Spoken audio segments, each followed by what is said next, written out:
So we're back in the garage working on the engine again because it looks like it's going to rain outside, and we've got the battery disconnected because the alternator's not charging. The eBay alternator, which is down there, stopped working. When I put it on, it was putting out just over 13, which wasn't great, but it would do. But then it gave up. I tested it the other day and it was 12.2, so that's no good. So I bit the bullet and bought a brand new one. You can see down there, nice and shiny, brand new alternator, brand new connector. Doesn't charge. 12.5 with the resting charge in the battery 12.6 volts. This puts out 12.5, on occasions 12.7 idle, and then when you turn stuff on it drops. So it doesn't charge unless you pull out that, which is the exciter wire that apparently comes from the ECU and tells the alternator to start charging. When you pull that out, this puts out 14.2 volts, dropping to 13.7 with heater, air conditioning, lights and window demister on. So this alternator works. Nothing wrong with it, it works. It just doesn't work in this car. So there are two possible issues. One is there is an issue with this wire somewhere around the back of the engine or elsewhere. There's a short. I've gone through all the fuses, pulled out all the fuses in the ECU. None of the fuses are broken and they're all in good condition. The ones under the dashboard were all fine, but I've taken everyone out and given them a little polish, so they're all like mirrors now. So it's not a fuse. It doesn't appear to be a loose wire. I seem to get, when I test that cable, I get a very steady connection, or a very steady 10 point something volts with the ignition on, and that is constant. Doesn't wobble, doesn't seem to drop. So I think I'm getting a good connection to that cable. So speaking to a local auto electrician, and he seems to be under the impression that there are about 4 or 5 different alternators for these Peugeots, all of which look the same, all of which will fit, but the internals are slightly different. And because this alternator is ECU controlled, unless it's the exact alternator that it's expecting, it won't work, which apparently is why when I pull that exciter cable, the alternator just fires up because it doesn't know any better. But the ECU tells it not to because it doesn't speak to the ECU properly, because apparently it could be the wrong one. So this alternator's got to come off again, which means bumper, headlights, etc, off for the second time in 2 days. Good news is I did it yesterday in under 2 hours, so I'm getting quite good at swapping alternators in these poxy cars now. I've got another alternator coming which is the same but different supposedly, and we'll see if that works. If not, I think it's going to be a case of having to get it into a proper auto electrician for a really good look, because this kind of detailed electronics, if it's not the alternator and it's a connection somewhere, is probably more than I've got the ability or patience, frankly, to do. Anyway, alternator off again, and we'll see what happens with the next one. Right, well, 25 minutes and it's out. That's got to be some sort of record. I mean, I cheated really, because I didn't have the exhaust manifold on in the first place because I was messing around and I wanted to get to the exciter wire, and also the inner wheel arch lining isn't in, so I can get straight to it, which means I didn't have to jack the front up and get the wheel off to get to the tensioner. So cheated a little bit, I suppose, but still. Alternator off in 25 minutes. Now there's a nice big hole. I've just got to wait and hopefully get my, if you include the one that was on it when it turned up, the 4th alternator, which will hopefully be the successful one.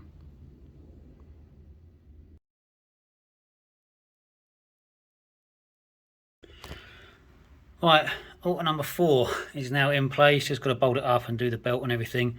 This one's got a little QR code on it. It's very fancy. I'm gonna, before I put it all together, I'm gonna get a little bit of sandpaper and just sand that connector, although it's fine. I just want to eliminate any possibility that there's any other issue.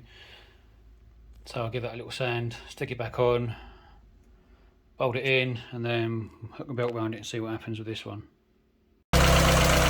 Right, so here's the current situation.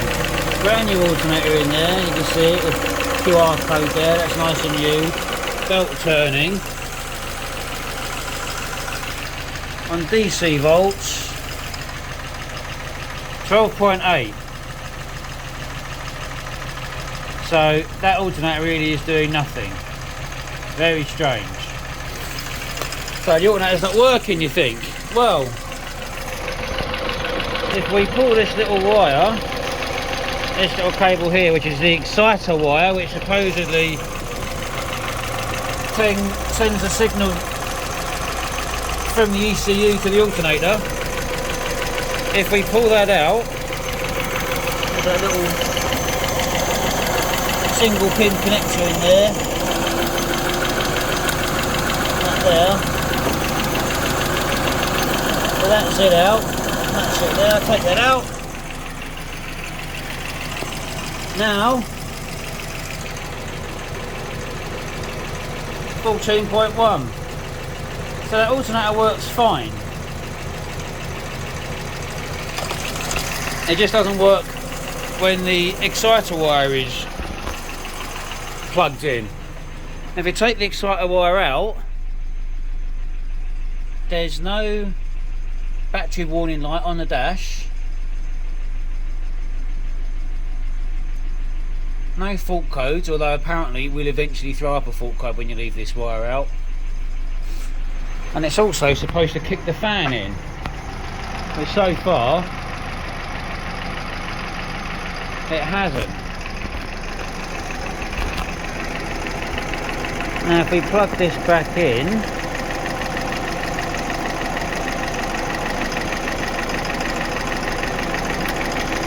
there it is,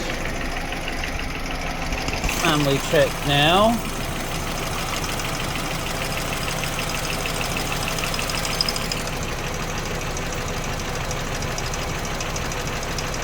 We're at 14.2.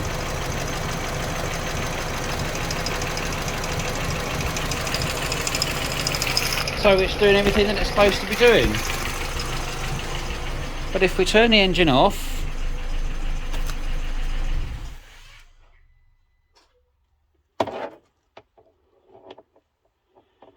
and then start again, everything out, battery light on, fired up, battery light off straight away, engine management light off,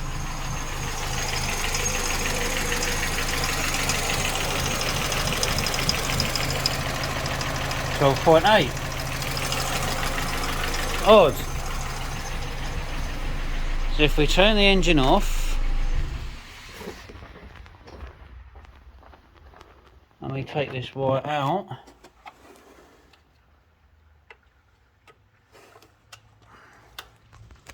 there you go, that's the wire out. And if we start it without the wire,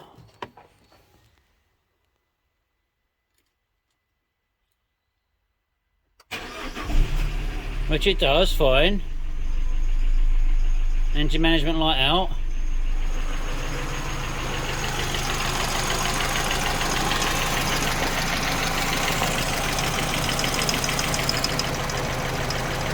.1, near enough 14.2.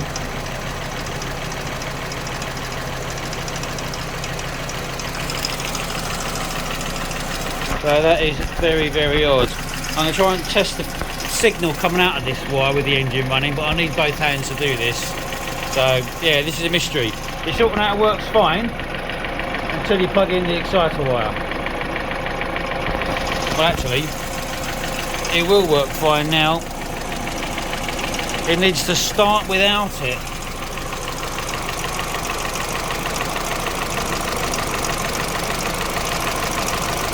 Put it in there.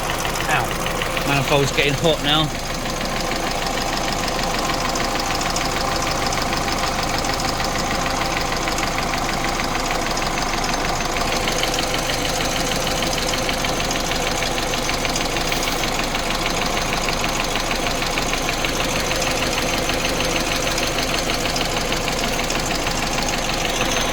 So there it is.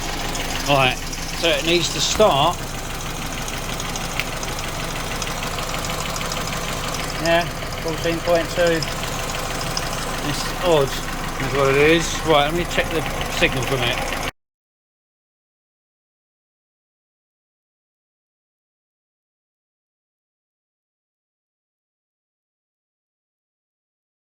Alright, front wheel arch liner's going back on now. Passenger one needs a little bit of maintenance. This is split. I mean, there's a bit missing which I can't do anything about, but I'm going to glue this, put a bit of silicone around it once it's glued, and hopefully that means that liner will sit in a little bit better. At least it's nice and clean now.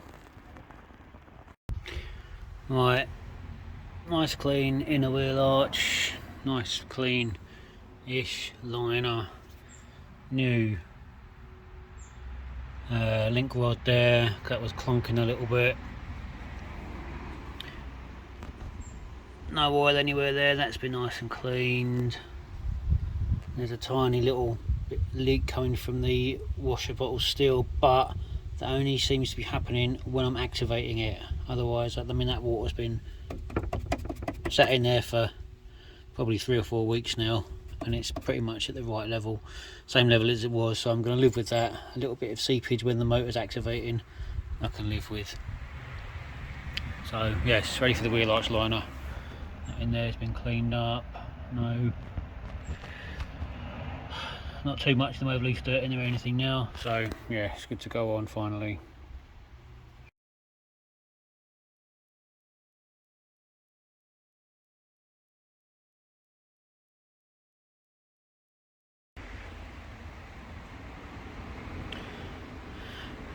Right, well, they're wired in, but I've had to disconnect them. I think maybe because they're not original sensors to this system, they're not calibrated as well, because the ones on the corners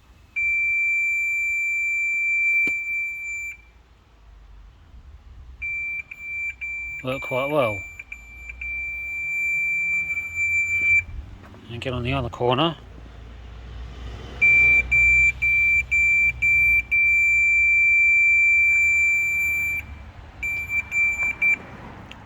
but if you plug any of these middle ones in, they instantly start screeching and don't stop. A bit tricky to do with one hand, there we go. So that's in, it doesn't matter how far away I am, it's picking something up. So take it off, and that's picking up that one there. So if I walk away from it. Alright, so they didn't work, but at least there's no hole in the bumper. I can live with that.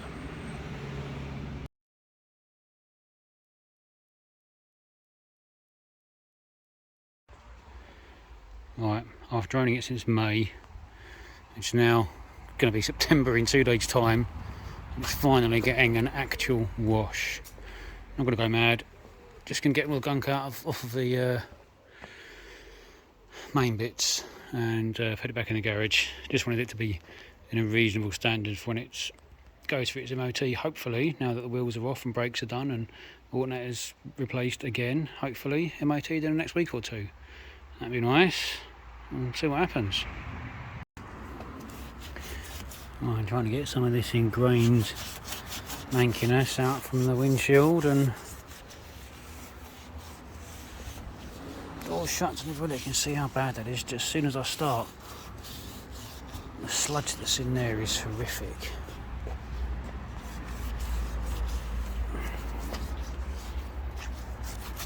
Right, I need 2 hands to do this. I'm just going to crack on. Right, so that's its first actual proper wash, the first stage of it. I've gone over it. I think it's had a snow foam and a jet wash, and then it's been washed with, that's not shampoo in there, that's just degreaser and all-purpose cleaner, just to get any, not that I think there is any, but any waxes or anything like that off it before I start properly cleaning it. So already things are starting to come to light now. I think that's some bird's muck there which has never been cleaned properly. That feels rough to the touch. That's Not sure what that is, some mould or something that started to stain it. Not really sure. It's actually starting to rain now, but for once I don't care. So yeah, when it's wet, it actually doesn't look bad. But there's a long way to go yet. When the water dries, you'll see all the scratches and stuff that are on it. It needs a really good polish. I'm going to crack on with doing another snow foam now on a contact wash with shampoo, and then another rinse. And then a little dry, and then back in the garage, I suppose.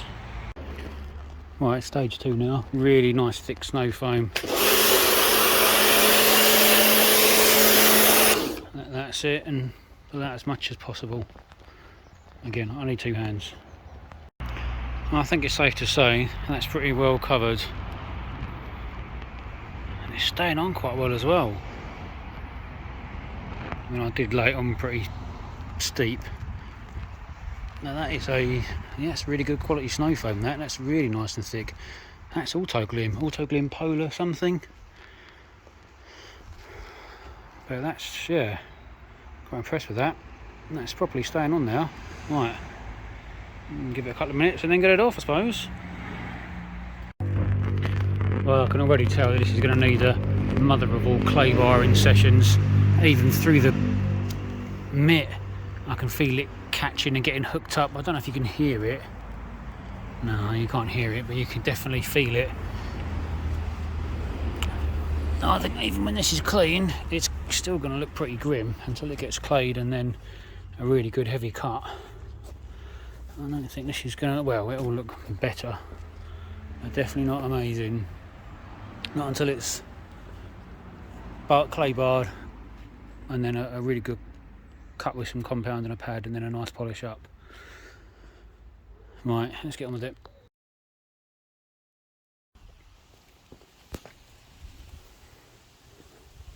Right, so it's had a very brief service wash today just to get the muck off of it. What we're going to do now is clay bar it, and we're going to see just how much dirt is ingrained on this after a wash, after a couple of washes actually. So we're going to give it a little wipe over with some nice clean clay and see what happens. So we'll do the roof first. We'll lubricate the roof just with the shampoo I was using, and I'll take that nice bit of clean clay. We'll see if we can hear it. Oh yeah, that's horrendous.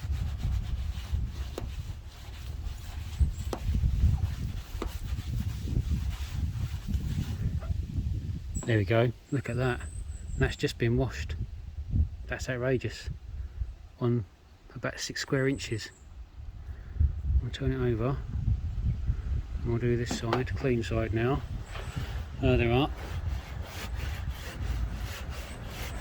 You can hear it.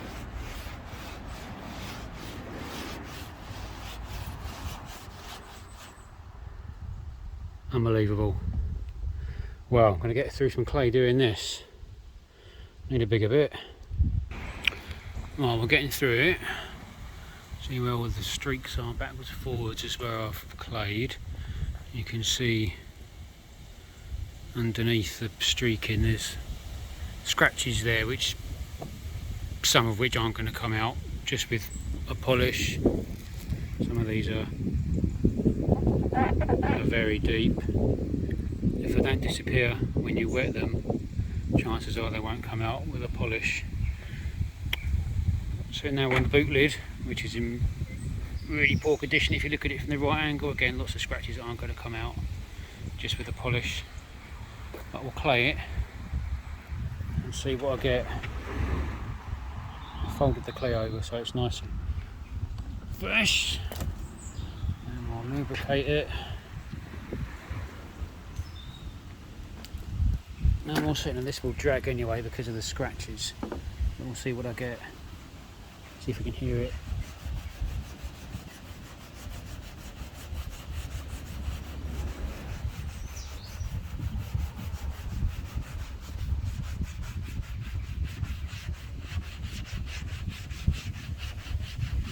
Now you can hear it rub.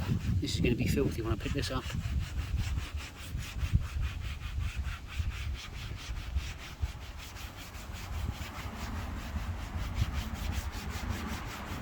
And look at the state of that.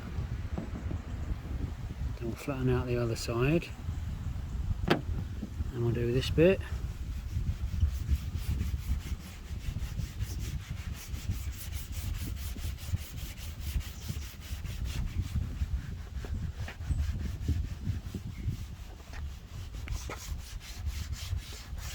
Now I'll go the other way. You hear it starting to sound smoother now because we're picking up lots. It will still catch a little bit because of the scratches.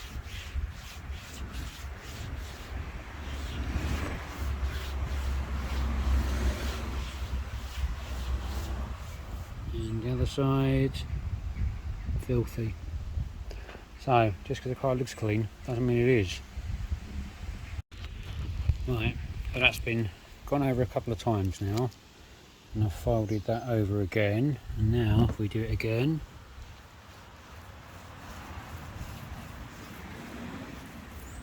see how much smoother that sounds. Still getting some resistance, some of that will be the scratches, but yeah, that's, I can put that in quite big sweeps now. I can move that and there's no catching, or very little catching. A bit on the edge here. Turn that over now, very little, so that's pretty much clean now properly, that side. Well, that's it all clayed and washed over again and dried, and now you can see what poor quality the roof is. Now we're going to give it a little cut, or quite a heavy cut, as heavy a cut as we can manage. There's some bird's muck stain there that didn't come off with the clay. Not sure if that will either, but I'll use just a dual action polisher and the heaviest pad I've got lying around, and some usual Maguires, and see how we get on. So it'll be a cut, and then once I've cut it I'll go around and fill in the little scrapes and scratches with like this here, which is, you can't see that there, which is probably too deep to polish out. There's quite a nasty one there. That you can put your finger in that, so that won't polish out. So I'll put some touch-up paint in those and give it a week or so, and then I'll go around again with a lighter pad and a finishing polish and just see how it all turns out. Apparently, despite the clouds, it isn't going to rain. If it does, I'll just have to whip it in the garage quick. But I'll just crack on with this. I'm not going to film too much of it because I want to try and get as much of it done before it does rain, if it does. So I'm just going to crack on with it. Well, that's the boot lid. It's had a once over. It's taken the edge off, but when the light hits it at the right angle, you can see there's still some fairly significant scratching. Some of it's less than it was, and from a distance, to be honest, that really doesn't look bad. It's got quite a nice shine to it. It's a really nice colour, this obsidian black, whatever the colour's called. I think it's obsidian black. But yeah, there's bits when you catch it at just the right light you can see. And there's still some crazing and swell marks. There you go, you can see there some swell marks. They might come out with a lighter pad and some finishing polish, but deeper scratches I don't think I'm ever going to get rid of. Might try a fresh pad of the same thickness, give this one a wash out, because I think it needs a bit of a rinse now and a dry, and I've got another pad that's the same which I'll use to attack the roof, because that's probably the worst panel on the whole car. But it's an improvement to a certain extent. Right, brand new fresh pad. This is like a medium heavy pad, but it's the heaviest one that I've got, and I'm not buying any more just for this. So we'll see how this gets on.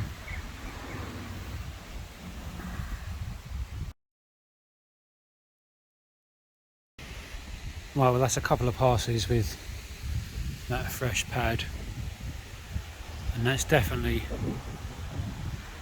taken the worst of it off. I'm relatively happy with that. They're there from a distance, or from when you get close I should say, and there's a worse one in the middle there. I'm not even sure the camera's picking up, but you can see that quite clearly where that's gone right through the clear coat to the base coat. So I'll put a tiny little bit of touch-up paint over that, and there's one here. I don't even know if these are going to pick up in the there it is. That again will need a tiny little, just on the tip of the finger, bit of touch-up paint, and then I'll let that cure for a week and then go over with a finishing polish and a lighter pad. But that roof and the boot lid, to be honest, I'll give this another once over here on this on that bad bit. They're coming up all right, I'm not going to complain. Well, to be honest, the cat hasn't helped. But apart from a lazy cat, this really hasn't turned out too bad. As with everything else on the car, definitely don't want to look at any of it too closely. But there's no more holes in the back bumper. Those little bits of red where something had rubbed up against it have gone. It's had a full clay bar and everything's been polished. What I need to do now is little bits where scratches didn't come out, like here. I'm going to just get some touch-up paint, give it a good shake and rub those bits in. Again here, little bits on the door. Just put some tiny little bits on. That deep scratch on the roof. Just there. And there was something around here as well, yeah, just there. So if you tiny little, I mean a minuscule dab of touch-up paint here and there, and then give it a week or so to cure, and then I'll go around it again with a finer polish and a milder pad, just to clear up any swirl marks, and that will be the exterior. I'll put a sort of a ceramic coating or something like that. I'm not going to go too mad on it. What? You haven't helped at all. I don't know why you think you deserve attention. And to be fair to the cat, it's not really its job. So yeah, from a distance now, it looks tidy. The downside is the cleaner and more polished the bodywork is, the more you can see all the blemishes, all the little pock marks and dings.